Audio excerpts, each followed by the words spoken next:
నమస్తే friends, welcome to my classes. నేను మీ దండు వెంకటరాములు. ఈ వీడియోలో మనం degree second semester basic computer skills కి సంబంధించినటువంటి మీద కనీసం పుస్తకం కూడా లేదు, మేము కనీసం పాస్ అయితే చాలు అనేటటువంటి వాళ్ళ కోసం ఈ వీడియో ఎక్స్ప్లెయిన్ చేస్తున్నాం. క్విక్ రివిజన్ గా మోడల్ పేపర్లు ఎట్లా వస్తాయి, క్వశ్చన్స్ ఎట్లా వస్తాయి, మనం ఆన్సర్ ఎట్లా రాయాలి, పేపర్ ప్రెజెంటేషన్ ఎట్లా చేయాలనేటటువంటి A to Z ఎక్స్ప్లెయిన్ చేయడానికి ప్రయత్నం చేస్తాం. ఈ వీడియోతో మీరు కనీసం పాస్ అయ్యే అవకాశం ఉంటుంది. మీకు మంచి మార్కులు O గ్రేడ్ వరకు రావాలంటే నేను ఆన్సర్ల ఎక్స్ప్లెనేషన్ 45 నిమిషాల వీడియో ఉంటుంది, అది మెయిన్ ఛానల్లో ఉంటుంది, చూడడానికి ప్రయత్నం చేయండి. ఇది జస్ట్ సెమ్ 2 వాళ్ళకు ఉండేటటువంటి బేసిక్ కంప్యూటర్ స్కిల్స్ కి సంబంధించి ఇది ఒక జనరల్ సెక్ ఎగ్జామ్ కు సంబంధించినటువంటి పేపర్. దీనికి సంబంధించి మీకు ఇచ్చినటువంటి కొన్ని క్వశ్చన్లు వస్తాయి. ఆ క్వశ్చన్లు అనేటటువంటివి పార్ట్ ఏగా, పార్ట్ బిగా రావడం జరుగుతుంది. సెక్షన్ ఏ, సెక్షన్ బి గా రావడం జరుగుతుంది. ఇందులో షార్ట్ క్వశ్చన్లు, ఇందులో లాంగ్ ఆన్సర్ క్వశ్చన్లు రావడం జరుగుతుంది. 50 మార్కులకు గాను క్వశ్చన్ పేపర్ ఉంటది. మీరు క్వశ్చన్ పేపర్ మాత్రం ఖచ్చితంగా ఇంగ్లీష్ లోనే వస్తుంది. మీరు ఆన్సర్లు తెలుగులో రాయాలనుకుంటే కొన్ని హెడ్డింగ్లు ఇంగ్లీష్ లో పెట్టి మీరు తెలుగులో కూడా రాసుకోవచ్చు. మీరు మళ్ళీ క్వశ్చన్ చేయకండి కామెంట్లలో కూడా. యాజ్ ఏ దండు వెంకటరాములు నేను కూడా నా డిగ్రీ ఎగ్జామ్లప్పుడు లాస్ట్ అంటే 1 year బ్యాక్ ఉన్నటువంటి నా డిగ్రీ ఎగ్జామ్లలో నేను కూడా తెలుగులోనే రాసిన ఎగ్జామ్లు అన్ని కూడా గుర్తుంచుకోండి. మీరు ఎట్లా రాసినా కూడా పాస్ అవుతారు, అది దట్స్ నాట్ మ్యాటర్. క్వశ్చన్ ని మీరు ఐడెంటిఫై చేసి దానికి సంబంధించి ఆన్సర్ రాస్తే సరిపోతుంది. ఇక ఇచ్చిన క్వశ్చన్ కి సంబంధించి పేపర్ ప్రజెంటేషన్ ఎట్లా చేయాలనేటటువంటిది, ఒక క్వశ్చన్ కి ఆన్సర్ ని ఎట్లా చేయాలని చెప్పి మీకు బేసిక్ కంప్యూటర్ స్కిల్స్ మీద, కంప్యూటర్ మీద అవగాహన లేని వాళ్ళైనా సరే, అంటే కంప్యూటర్ వాళ్ళైనా నాన్ కంప్యూటర్ వాళ్ళైనా సరే, BA, BCom, BSc, BBA, BSW ప్రతి గ్రూప్ వాళ్ళకి తెలంగాణ రాష్ట్రంలో ఉన్నటువంటి వాళ్ళందరికీ క్వశ్చన్లు ఒకటే రకంగా బేసిక్ కంప్యూటర్ స్కిల్స్ లో ఏ మాత్రం తేడా ఉండదు. ఇక్కడ ఏమంటుండు, బేసిక్ కంప్యూటర్ స్కిల్స్, కంప్యూటర్ యొక్క సాధారణమైనటువంటి స్కిల్ విషయాలను తెలియజేయండి, బేసిక్ విషయాలను తెలియజేయండి అని సబ్జెక్ట్ నేమ్. అందులో ఏ తెలంగాణ కావచ్చు, ఆంధ్ర కావచ్చు, ఏ సెమ్ లో ఉన్నా ఒకటే లేకుంటాయి. క్వశ్చన్లు కొన్ని వస్తాయి. ఇందులో బేసిక్ కంప్యూటర్ స్కిల్స్ లో మనకు డయాగ్రామ్స్ కూడా గీయడానికి అవకాశం ఉంటుంది. ఆ డయాగ్రామ్స్ కూడా నేను చూపిస్తా. యాజ్ ఇట్ ఈజ్ అట్లే గీసినా కూడా మీకు 4-5 మార్క్స్ వస్తాయి. లాంగ్ క్వశ్చన్లు అయితేనంటే 10 మార్క్స్ కూడా వస్తాయి అనమాట. ఇప్పుడు క్వశ్చన్ కి సంబంధించి మీరు తెలుగులో రాస్తున్నారు అనుకోండి, కంప్యూటర్, వాట్ ఈజ్ కంప్యూటర్ అంటే కంప్యూటర్ కు సంబంధించినటువంటి హెడ్డింగ్ పెట్టి దానికి సంబంధించినటువంటి ఆన్సర్ మీరు పలానా సో అండ్ సో అని రాస్తారు. అట్లాగే వేరే దానికైనా సరే కంప్యూటర్ అని తెలుగులో రాయకుండా కంప్యూటర్ అంటే ఇంగ్లీష్ లో హెడ్డింగ్ పెట్టి computer is a programmable electronic device, అంటే కంప్యూటర్ ఒక యాంత్రిక పరికరము, ప్రోగ్రామ్ చేయడానికి ఉపయోగిస్తారు అని చెప్పి మీరు ఇట్లా రాస్తుంటే సరిపోతుంది. కొన్ని పదాలు అక్కడక్కడ ఇంగ్లీష్ లో మెన్షన్ చేయండి. ఇక ఇంపార్టెంట్ క్వశ్చన్లు అన్ని A to Z ఈ వీడియోలో చర్చిద్దాం. A to Z అంటే ఒక్క క్వశ్చన్ లేకుండా కంప్లీట్ గా ఏ క్వశ్చన్లు వస్తాయని చెప్పి ఎట్లా వస్తాయని చూద్దాం. మీరు ఇప్పటి వరకు ఏమీ చదవలేరు అనుకున్నా సరే, మొదట డిఫైన్ కంప్యూటర్ అని చెప్పి ఒక రకమైనటువంటి క్వశ్చన్ వస్తుంది. డిఫైన్ కంప్యూటర్ అనేటటువంటి దాని మీద దీని మీద అప్లికేషన్స్ ఒక క్వశ్చన్ వస్తుంది. అట్లాగే ఫ్యూచర్స్ అనేటటువంటి ఒక రకమైనటువంటి క్వశ్చన్ వస్తుంది. కాంపోనెంట్స్ అనేటటువంటి ఒక రకమైనటువంటి క్వశ్చన్ వస్తుంది. అట్లాగే క్యారెక్టరిస్టిక్స్ అనేటటువంటిది ఒక రకమైనటువంటి క్వశ్చన్ వస్తుంది. డిఫైన్ కంప్యూటర్ అప్లికేషన్స్ ఒక క్వశ్చన్, డిఫైన్ కంప్యూటర్ ఫ్యూచర్స్ ఒక question, define computer components computer యొక్క భాగాలు తెలియజేయండి, డిఫైన్ కంప్యూటర్ క్యారెక్టరిస్టిక్స్. ఇట్లా క్వశ్చన్ ఒక క్వశ్చన్, డ్యామ్ షూర్ క్వశ్చన్. ఇది ఫస్ట్ క్వశ్చన్. దీంట్లో వాట్ ఈజ్ కంప్యూటర్ అంటే ఏంటి? మనం నార్మల్ గా ఫోన్ యూజ్ చేస్తానంటే మనకు ఫోన్ అంటే ఏంటి? ఒక మిషన్, అది ఒక పరికరం. కాబట్టి కంప్యూటర్ కూడా అటువంటిదే. దీన్ని computer is a electronic device, programmable electronic device. మనం ఏదైనా ప్రోగ్రామ్ చేసుకోవాలనుకున్నా, ఏదైనా క్యాల్కులేట్ చేసుకోవాలనుకున్నా, ఏదైనా డిజైన్ చేసుకోవాలనుకున్నా, కంప్యూటర్ అనేటటువంటిది ఒక ప్రోగ్రామబుల్ ఎలక్ట్రానిక్ డివైస్. దీని లో నాలెడ్జ్, బుర్ర అనేటిదంతా మనిషి క్రియేట్ చేసినటువంటిది. మనిషి అప్లికేషన్ ఇచ్చి ఏదైనా ప్రాసెస్ చేయడానికి అవకాశం ఇచ్చినటువంటిది. ఈ కంప్యూటర్ అనేటటువంటి దానిని చార్లెస్ బాబేజ్ అనేటటువంటి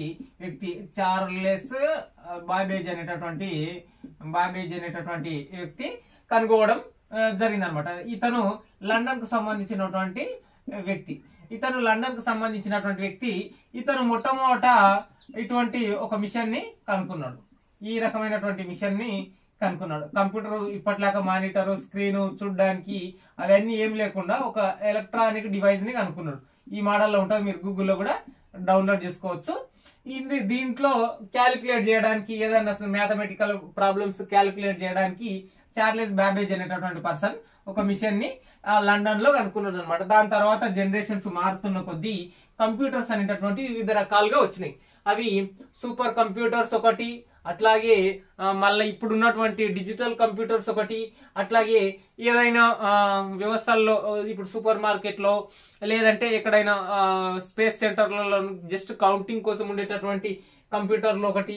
ఈ విధంగా కంప్యూటర్ వివిధ రకాలుగా 1880 నుంచి 2024 స్టిల్ ఇప్పటి వరకు జనరేషన్స్ మారుకుంటూ వస్తుంది. అందులో కంప్యూటర్ అప్లికేషన్స్ కూడా పెరుగుతున్నాయి, కంప్యూటర్ ఫీచర్స్ కూడా పెరుగుతున్నాయి, కంప్యూటర్ కాంపోనెంట్స్ కూడా పెరుగుతున్నాయి, కంప్యూటర్ క్యారెక్టరిస్టిక్స్ అనేటటువంటివి కూడా పెరుగుతున్నాయి అనమాట. కంప్యూటర్ అంటే ఏమిటి అనేటటువంటి దానికి కంప్యూటర్ బ్లాక్ డయాగ్రామ్ అని కూడా మరొక క్వశ్చన్ ఇవ్వడానికి ఆస్కారం ఉంటుంది.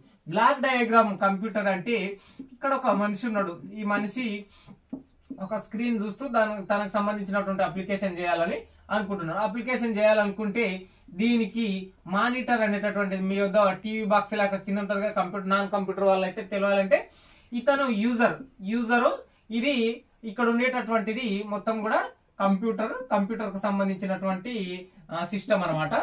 ఈ సిస్టమ్ లో ఏమేమి ఉంటాయి అనేటటువంటి చూస్తే మనము ఏదైనా మనం కోరుకుంటున్నాం, ఒక ఐడియాని కోరుకుంటున్నాం, మనం కోరుకునే దానికి మనం ప్రాసెస్ చేయాలని అనుకుంటున్నాం. కాబట్టి మనకు ఒక అవుట్పుట్ కావాలి అంటే మనము ప్రాసెసింగ్ చేయాలి, ఏదైనా ప్రాసెసింగ్ సంబంధించినటువంటిది చేయాలనుకుంటున్నాం. మనం ఇన్పుట్ దానికి సంబంధించినటువంటిది, ఇప్పుడు మీరు ఒక రూపాయి కాయిని తయారు చేయాలనుకుంటున్నారు, దానికి సంబంధించినటువంటి మెటల్ని అందించడం ఇన్పుట్, దాని తర్వాత రూపాయి కాయిన్ కావడం అవుట్పుట్. ఆ తయారయ్యేటటువంటి విధానమే కంప్యూటర్ ప్రాసెసింగ్ చేసేటటువంటి విధానం అనమాట. కంప్యూటర్ బ్లాక్ డయాగ్రామ్ అంటే ఏం లేదు, ఈ మోడల్ వేస్తానంటే సరిపోతుంది. కంప్యూటర్ బ్లాక్ డయాగ్రామ్ ఈ మోడల్లో వేయండి. ఇన్పుట్ అవుట్పుట్ ఇక్కడ ఉండేటటువంటిది సెంట్రల్ మధ్యలో ఉంది కదా, మనకు కావాల్సినటువంటి మన ఇన్పుట్ ఇస్తున్నాం, అవుట్పుట్ తీసుకుంటున్నాం, మధ్యలో ఏం జరుగుతుంది, సెంట్రల్ ప్రాసెసింగ్ యూనిట్ జరుగుతుంది. కాబట్టి దీనిని CPU అని అంటాం. దీనిని చూడడానికి మనం మానిటర్ కు కనెక్ట్ చేసుకోవచ్చు, లేదా వినడానికి స్పీకర్ కు కనెక్ట్ చేసుకోవచ్చు. ఈ విధంగా మనం ఏదో ఒక డివైస్ నుంచి స్పష్టత కోసం కనెక్ట్ చేసుకుంటాం. ఈ CPU లో ఏమేమి ఉంటాయంటే మళ్ళీ 3 భాగాలు ఉంటాయి అన్నమాట. ఇందులో ఒకటి మెమొరీకి సంబంధించినటువంటిది ఉంటది, అట్లాగే అర్థమెటిక్ మ్యాథమెటికల్ లాజికల్ ఒకటి ఉంటది, అట్లాగే CPU కు సంబంధించినటువంటి యాక్యురసీ కనుక్కోవడానికి సెంట్రల్ పాయింట్ అనేటటువంటిది. ఈ విధంగా ఈ CPU లో 3 భాగాలు ఉంటాయి. ఇవన్నీ మీకు ఏం అవసరం లేదు, జస్ట్ CPU అనేటటువంటిది ఇది. అట్లాగే next question input output device లకు సంబంధించి వస్తుంది. అవుట్పుట్ డివైస్ లకు సంబంధించి వస్తుంది. ఈ ఇన్పుట్ లో ఏముంటది, అవుట్పుట్ లో ఏముంటది, మీరు హెడ్డింగ్ ఇట్లా పెడతారు, క్వశ్చన్ వచ్చినప్పుడు హెడ్డింగ్ ఇట్లా పెడతారు. ఇన్పుట్ లో ఏమేమి రాయాలి అంటే మనం కంప్యూటర్ ప్రాసెసింగ్ చేయడానికి మనం ఇస్తున్నటువంటి అంశాలు, దానికి కీబోర్డ్ ఇస్తావా, లేదంటే మౌస్ ఇస్తావా, లేదన్నా లైట్ పెన్ అనేటటువంటి నువ్వు ఏదైనా అప్లికేషన్ చేస్తుంటే లైట్ పెన్ ఇస్తావా, ఏమి ఇస్తావా అనేటటువంటి ఇన్పుట్ డివైజ్ నీకు కావాల్సినటువంటి వాటికి. అవుట్పుట్ డివైజ్ లో నుంచి నువ్వు వాటిని మానిటర్ కు టీవీకి చూడాలనుకుంటున్నావా, లేదంటే స్పీకర్ కు చూడాలనుకుంటున్నావా, లేదంటే ఏదైనా ప్రొజెక్టర్ మీద చూడాలని అనుకుంటున్నావు, ఇది అవుట్పుట్ అనమాట. లేదా ఒక ప్రింటర్ కి ఇచ్చి నువ్వు ప్రింటింగ్ తీసుకుంటున్నావు, హార్డ్ కాపీ తీసుకోవాలనుకుంటున్నావా, ఇదంతా అవుట్పుట్ అనమాట. దీనికి సంబంధించి ఇన్పుట్ డివైస్, అవుట్పుట్ డివైస్. ఇక కంప్యూటర్ కాంపోనెంట్స్ అంటే ఏంటి? కంప్యూటర్ కాంపోనెంట్స్ అంటే మన కంప్యూటర్ సిస్టమ్ కి సంబంధించి మనం ఈ మోడల్ వేసుకుంటున్నాం కదా, ఇది CPU కి సంబంధించి మనం మానిటర్ లో అంటే టీవీ లాంటి దాంట్లో ఒక దాంట్లో చూస్తున్నాం. ఇందులో ఏమున్నాయి, CPU ఉంది, మానిటర్ ఉంది, కీబోర్డ్ యూజ్ చేస్తాం తరచుగా, మౌస్ యూజ్ చేస్తాం తరచుగా, అట్లాగే స్పీకర్స్ యూజ్ చేస్తాం, అట్లాగే ఇంకా మైక్ యూజ్ చేస్తాం, అట్లాగే ఇంకా వేరియస్ కాంపోనెంట్స్ ఏం యూజ్ చేసినా అవి కంప్యూటర్ కాంపోనెంట్స్ అయితే. మీరు సొంత మాటల్లో కూడా మీకు కళ్ళతో ఇంతవరకు చూసింటారు కదా, వాటిని రాసినంటే సరిపోతుంది. కంప్యూటర్ ఫీచర్స్, క్యారెక్టరిస్టిక్స్ అంటే రెండు ఒకటే. కంప్యూటర్ ఫీచర్స్ అంటే కంప్యూటర్ నుంచి మనం ఏమేమి తీసుకోవచ్చు, ఏదైనా మూవీ చూడొచ్చు, అంటే వాచ్ కోసం ఏదైనా సినిమాని మనం చూడొచ్చు అనమాట. అట్లా ప్రోగ్రామ్ చేసుకోవచ్చు. కంప్యూటర్ నుంచి మనం క్యాలిక్యులేట్ చేసుకోవచ్చు. ఏదైనా ఒక పాయింట్ నుంచి మనం ప్రాబ్లమేటిక్ క్వశ్చన్లు, ప్రాబబిలిటీ క్వశ్చన్లకు సంబంధించి ఎక్కడైనా రిగ్రెషన్ కు సంబంధించినటువంటి ప్రాబ్లమ్ ని మనం కంప్యూటర్ లో సాల్వ్ చేసుకోవచ్చు. లేదు మనకు డ్రా కావాలి, కొంచెం ఏదైనా డిజైన్ కావాలని అంటే కంప్యూటర్ లో డిజైనింగ్ వర్క్ కూడా చేసుకోవచ్చు. ఇట్లాంటివి కంప్యూటర్ క్యారెక్టరిస్టిక్స్, ఫీచర్స్ అప్లికేషన్ లో వీటిలో రాస్తున్నప్పుడు కంప్యూటర్ కు సంబంధించినటువంటి ఫీచర్స్ లో మనిషికి కంప్యూటర్ కు డిఫరెన్స్ ఏంటంటే కంప్యూటర్ యాక్యురసీగా ఇస్తుంది, కంప్యూటర్ స్పీడ్ గా ఇస్తుంది. మనిషి కంటే స్పీడ్ గా ఇస్తుంది, యాక్యురసీగా ఇస్తుంది. కంప్యూటర్ అనేటటువంటిది మనల్ని ఖచ్చితంగా మోసం చేయదు, స్పీడ్ గా లాజికల్ గా ఇస్తుంది అనమాట. ఈ విధంగా కంప్యూటర్ అనేటటువంటిది వివిధ రకాలుగా పనిచేస్తుంది అనేటటువంటిది ఈ క్వశ్చన్లు ఎట్లా వచ్చిన ఆన్సర్. ఇన్పుట్ డివైస్ లు, అవుట్పుట్ డివైస్ లు, కాంపోనెంట్స్, ఫీచర్స్, క్యారెక్టరిస్టిక్స్ వీటన్నిటికి సంబంధించినటువంటి టాపిక్. ఇక టైప్స్ ఆఫ్ మెమోరీస్ అనేటటువంటి నీవు కంప్యూటర్ లో గుర్తు పెట్టుకునాలే, నువ్వు కంప్యూటర్ కి ఏదో ఒక నాలెడ్జ్ ఇవ్వాలి, దాని నుంచి మనం ప్రోగ్రామ్ చేసుకోవాలంటే మనిషికే బుర్ర కావాలి, కంప్యూటర్ కూడా కావాలి కదా. ఇక్కడ మన కంప్యూటర్ ఉందనుకో, దీనికి ప్రైమరీ సెకండరీ అని చెప్పి రెండు రకాల మెమోరీలు ఉంటాయి. ప్రైమరీ సెకండరీ, ఈ విధంగా ప్రైమరీ సెకండరీ మెమోరీలు ఉంటాయి. ఈ ప్రైమరీ మెమోరీ ని మరొక విధంగా ఏమంటామంటే ఇంటర్నల్ అని పిలుస్తాం. ఇది ఎక్స్టర్నల్ మెమోరీ అని అంటాం. దీంట్లో ర్యామ్, రోమ్ అనేటటువంటి మెమోరీలు ఉంటాయి. ర్యామ్ అంటే ఏంటంటే ర్యాండమ్ యాక్సెస్ మెమరీ,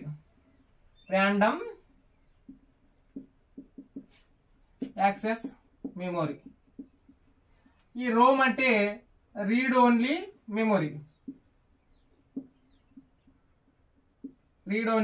మెమరీ అని పిలుచుకోవచ్చు. ఇక సెకండరీ మెమోరీల్లో ఏముంటాయి నీకు? ఇంటర్నల్ గా ఇది అంటే కంప్యూటర్ లోపల ఉండేటటువంటి మెమోరీ. నీకు సెకండరీ మెమోరీలు, ఎక్స్టర్నల్ మెమోరీలు కూడా కావాలని అనుకుంటున్నావు. నువ్వు సినిమాని కాపీ చేసుకొని వేరే ఫోన్ లోనో వేరే కంప్యూటర్ లోనో వేసుకోవాలని అనుకుంటున్నావు. అప్పుడు నీకేం కావాలి? ఒక SD కార్డు కావాలి. లేదు ఈ క్యాసెట్ లో వేసుకోవాలని అనుకుంటున్నావు. క్యాసెట్ లో టైప్స్ ఏంటి?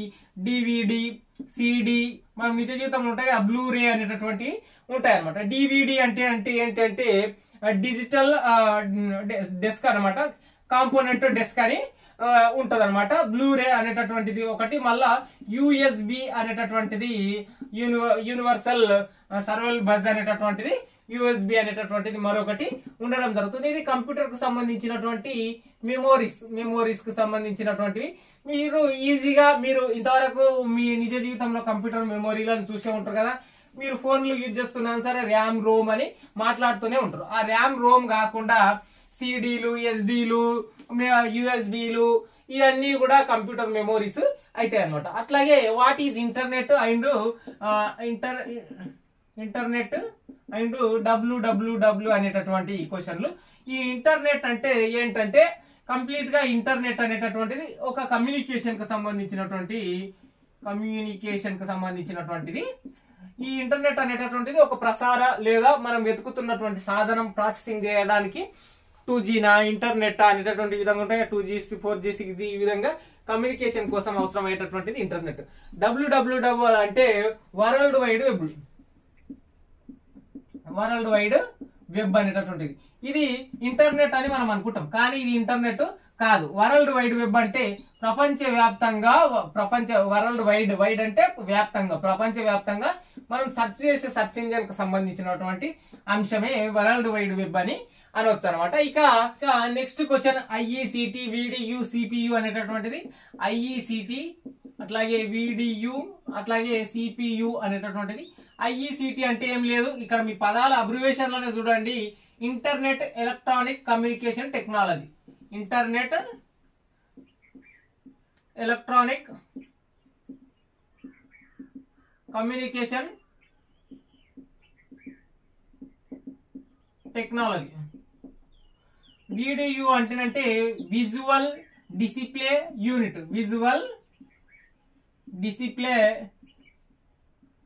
యూనిట్.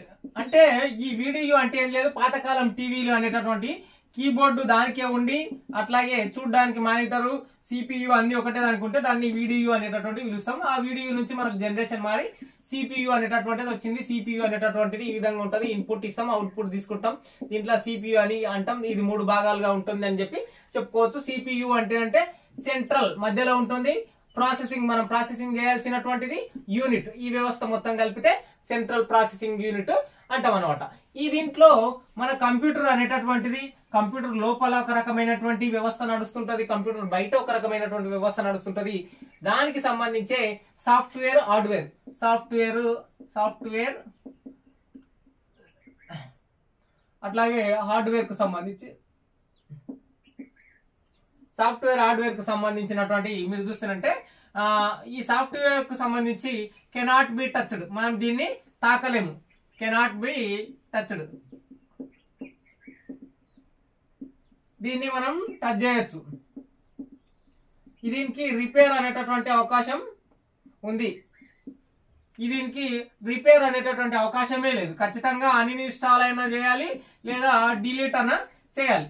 సాఫ్ట్వేర్ హార్డ్వేర్ అంటే ఏంటంటే ఇప్పుడు మన వద్ద ఒక యాప్ ఉంటది, ఫోన్ లో యాప్లు ఉంటాయి, కంప్యూటర్ లో కూడా యాప్స్ ఉంటాయి. క్యాలిక్యులేటర్ లేదంటే గూగుల్ ఏదో ఒకటి ఉంటది కదా, మైక్రోసాఫ్ట్ ఎడ్జ్ ఏదో ఒకటి ఉంటది కదా. అవన్నీ లోపల ఉన్నటువంటి ఒక ఏదైతే సాఫ్ట్వేర్ లోపల ఉన్నటువంటిది మొత్తం మనం ప్రాసెసింగ్ చేయాల్సినటువంటిది మన కంటికి కనబడదు.